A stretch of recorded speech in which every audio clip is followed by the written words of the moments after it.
Hi, everybody. Welcome to the QB School. I am JT O'Sullivan. Today, Anthony Richardson, protect your pinky. Let's get it going. Welcome to the QB School.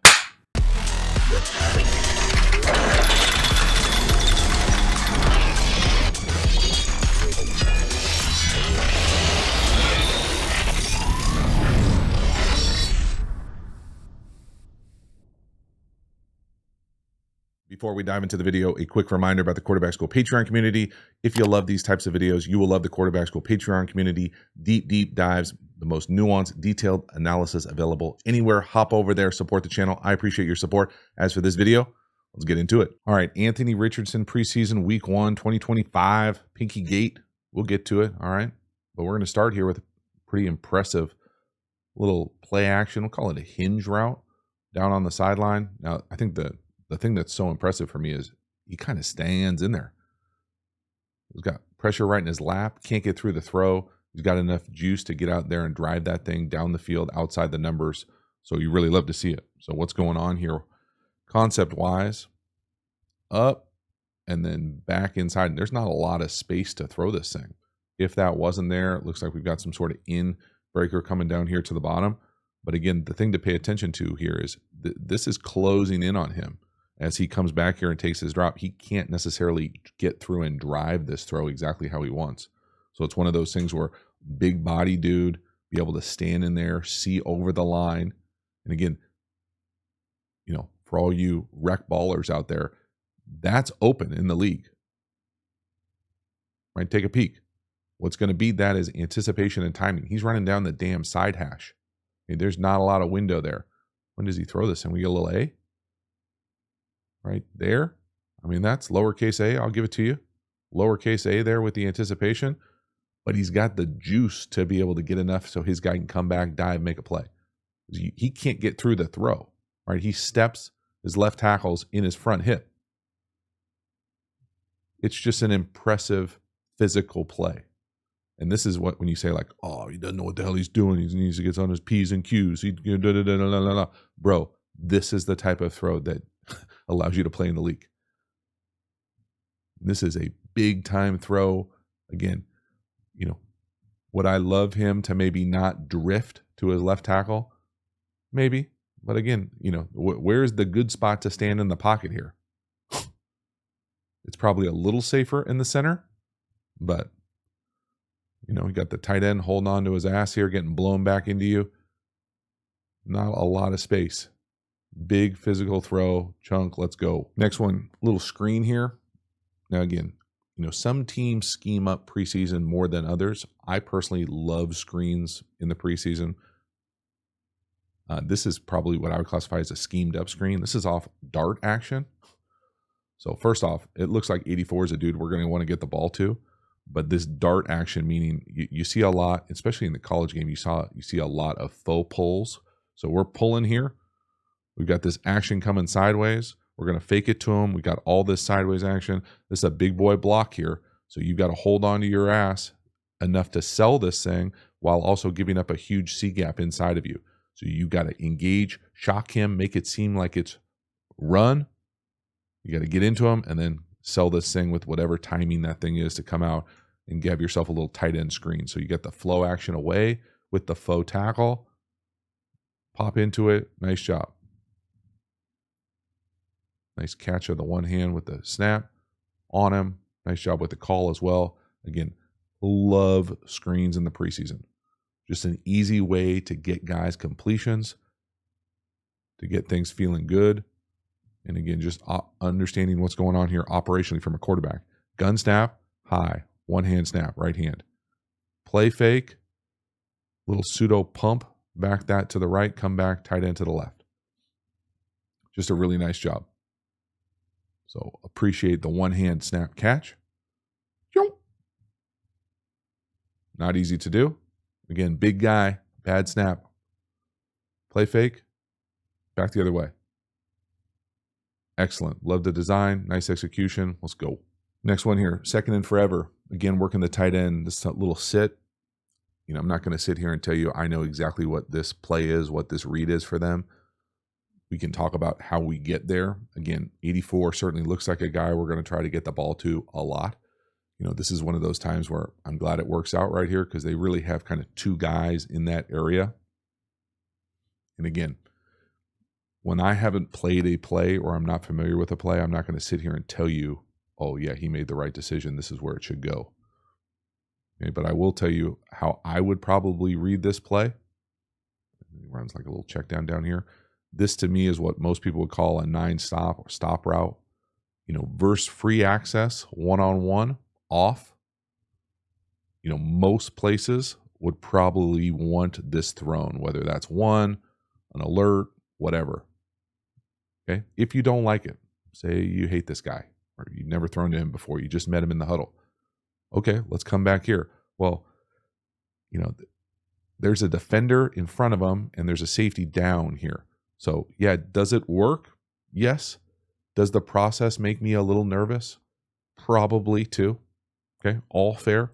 Okay? I'm not going to sit here and really care that much about a completion on second and forever to a little sit route. But at the bottom here, this is easy free access. One-on-one, stop route, throw it. You're not going to get more open than that. That's preseason open. Okay? As opposed to where he ends up going, whether you've got the sit with the backer just sitting there and the safety coming down. So again, you be the judge. I would say if you were working this and this guy sat here like this and they end up playing some sort of looks like closed man match thing, you'd probably go 1, 2, 3, and the ball probably would go here really quickly. Again, second and forever, get a completion, whatever, on to the next. But the process, again, we're just looking at the film, trying to make sense of it. We're not in the huddle. We're not in the meeting. We don't know exactly what the install said. But he finds a completion, third and more manageable. All right, next one here, third and medium. It looks like he's working the slot up top to this crosser. To me, this is a dangerous throw. This play is probably played late or slowly. Again, we can't be sure exactly what the timing is.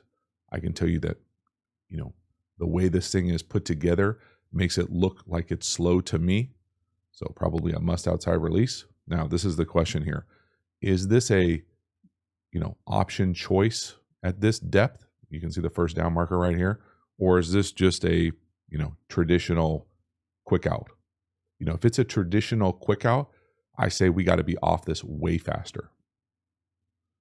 If it's a choice-ish route and he can come up here and kind of do whatever he wants, I would want him working in. Middle field closed, man coverage, probably inside the divider, probably going to get outside leverage here by this slot. So the space here is probably in as far as the route. Now, again, only those guys in the buildings know exactly what their rules are, what this play is. But for me here with Richardson, is at the top of this thing, if you're waiting for him to win, he screws you. Okay, if he's only can go out here, you got to give 3, hitch, and you got to be off this. And off this to hopefully a better route. Okay, to me, this is a banana-ish cross.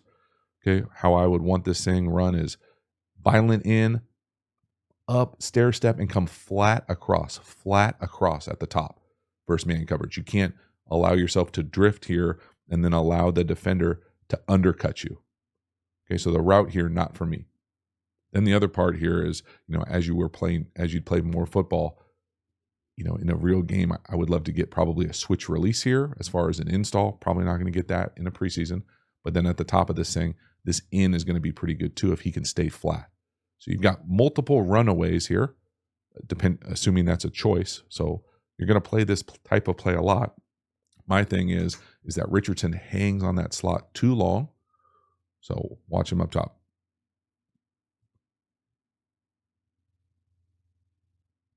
Again, he's got outside leverage, right? So to me here, if this is a choice route, this thing needs to come in.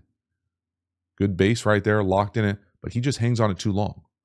As opposed to give it one hitch, 1, 2, 3, hitch, off. Okay, so now we're coming to this guy who's coming hopefully with a better route, flatter, which he doesn't. He bananas that shit and gets undercut. Okay, and then the in by the number 1, a little bit better of a top route, but still. and then, making a late throw down the middle to a what I would consider a poor route is tough. And again, you can see the timing here. So 1, 2, 3, hitch, off of him. He's still on him. He's patting the ball. We're holding on to the ball too long. We're giving that guy too much time. We're late to the crosser. The crosser kind of screws us and drifts up the field. We got to play. I think here, the overall gist here for me is he's got to play this faster. 1, 2, 3, off, cross, late, bad route, almost pick. Last one here, probably the reason that you're here. Pinky gate down here to the bottom.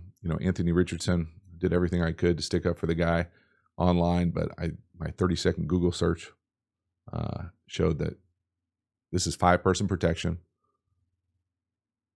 There's a few things here that I want to talk about as far as like how I think these 5-person protections are best served, but this is on him to know where he's hot. He doesn't. The right tackle makes a nice big duel. We get smacked in the face, and now we got a hurdy pinky. So what's going on here as a play? Okay, so I will stop this saying post shift. We're in a 2x2 condensed set. Okay, so I'll make a little how I think this play is designed. This looks to me like a choice route. This looks to me like what I would call spot cross. So there's the basic. Here's a little spot route, and here's a little flat. And then up top, this is almost always paired with a must outside release, go, or come back. So whatever the read is, and I'm not going to sit here and tell you I know how the Colts are reading this, but we've got 5-person protection. So 5 offensive linemen. My thing, philosophically, okay, this is not the Colts thing. I don't know anybody in the building. I don't think. I didn't care enough to look. But if I want to read this side, so let's just cut the field in half here with 2 concepts. If this is the side I want to read first, I will always want to block up the backside. So these 5 for me would be going to these 5. I want to see the hot to my face. So if this guy were to blitz where my eyes are going to be, I would want that in my face. Okay. I've been around some quarterbacks that will always like to go to the mic and they'll be hot off both sides. I personally think that's very, very difficult world to live in. So the easy thing to do is to just say, hey, block up the backside. I know I want versus whatever. Let's say, who knows what they're on defense-wise. But let's say middle field open. I want to work this little choice. Okay, this is my number 1. Great, then I'm going to block the backside. If for some reason we want to work this little spot cross as where our eyes are going to be first, well then we certainly would want to go here or here, probably here, especially with where this safety is backed up on him here. Okay, then let's just say, all right, we thought this guy was blitzing. Okay, we want the offensive line is going there, so the offensive line is blocking the 4 bigs and the nickel or the star off the edge. Well, once you see any sort of rotation like this, okay, you've got to be able to get your eyes back here. That's the part. All my stuff is pre-snap. The thing that got him in trouble here is you can make the pre-snap wrong declaration. That happens all the time. So the offensive line is going to these 4, and then we've got to make a decision. Where do we want the offensive line to go to for the 5th defender? Okay, we choose this guy because we think maybe he's going to blitz off the edge. Okay, once you see post snap, so at the snap, you've got to see the shell. Once we rotate here, that's not a factor. He's not going to blitz and rotate away. Once we get rotation down, now it's an oh shit moment. So you've got to see the safeties post snap. And that's where it looks like he just doesn't. And that gets him hit. Again, the tackle does a nice job taking the most dangerous guy inside. You can see the rotation of the safeties, right? Presenting, open, getting to closed. We never even look down here. So if I had to guess what the problem was, is that the read, open, quarters, whatever, tells him that this is the one. Again, it looks like he doesn't have the capacity yet. Now, maybe, on all these 5-person protections, I'm making it seem like I have all the answers. I do not. Okay, in the league, all these 5-person pass pros, they're called with a declaration. They're called with a direction. Oftentimes like a 2 or a 3 to tell the offensive line which way to go. Now, hopefully the quarterback has the kind of last word to be able to change it if he wants. But if on this play the declaration was to the left, it's really tough design. I think it's easy to put it on Richardson, and Richardson absolutely should be better at protecting himself. But if this is where my eyes are going and the declaration is taking me this way to protect myself, and I see, this is the part I think he just misses or doesn't have yet, to see the post-snap declaration. Well, now at that declaration, that rotation, I have to protect myself on the backside. I have to know there's a threat of pressure. And that just doesn't happen.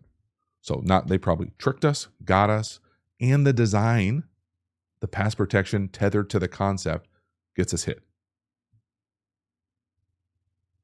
And that's a lot of me making excuses, but it's also the truth. So the design, or my truth, I should say. So let's see where the center goes here. So 60 points to 40. So just philosophically, they've probably got the pass protection going this way. Again, I always preferred systems that allowed the quarterback to protect himself at all times. So if I'm reading this number 1 over here with this little choice slot, I don't want this guy as the declaration. If he blitzes, I can get the ball out of my hands. I want this guy. And again, if we're going to work the spot over here to the guy who's off the screen, then sure, great, go here. Or go to the nickel off the edge, even better. Again, these are all little choices. It's all preseason, but this is how people get hurt. Yeah, it's not a joke. You're kind of lucky that it's just your pinky, if we're being totally honest. So offensive line goes to our right. Right tackle does a nice job. Big dueling closing the door on 32. And now we're getting hit right in the ribs, right in the pinky. And it's a wrap. And now everybody thinks we don't know what the hell we're doing. So we're all going to find out together. But this is a rough way to learn. So that is a wrap. Anthony Richardson, physical specimen, makes some impressive throws, just a super small sample size, still ripping that play action hinge down the field, standing in there, big body guy. Obviously this video, most of the week surrounding Anthony Richardson is talking about him getting his face blasted on a protection issue that certainly sounds like it's his issue. Again, I hope I did a decent job of providing a little bit more context as far as the structure and how systems and concepts can help a quarterback protect himself. But again, it's always going to default at the end of the day to the quarterback protecting himself. Almost all of these systems allow the quarterback to have the flexibility to go wherever he wants to go with the declaration. Now, not every guy likes to do that. Not every guy has the capacity yet to do that. I think a system can better help a quarterback by making sure he's most often protected on his backside, depending on what the read is. But 5-person pass pro is tough. It's tough at any level. It's even harder in the league. It's certainly easier in the preseason. And it's just one of those things where you never want on your film for you to get hurt because your decision or your kind of lack of awareness and get blasted full speed because your eyes are in the wrong spot or the declaration is wrong. So overall, certainly not a great way to go out of a preseason game. Hopefully one of those things that kind of trampolines his learning, his ability to better understand pass pro. But man, if I have anything to do with the structure or the offensive system over there, you've got to have some serious scaffolding on the pass pro to be able to better protect your guy, because it's one of those things where it doesn't look like he is comfortable enough to do it himself at the line of scrimmage. And if we can better help where our eyes are at the start of some of these plays to take some of that off him to better protect him, that's certainly what they're going to try to do here moving forward until he gets a better grasp of the pass pro tethered to the concepts, especially in the 5-person game. So overall, hopefully you dug the video. Thank you so much for hanging to the end. I will see you next time. Have a good one.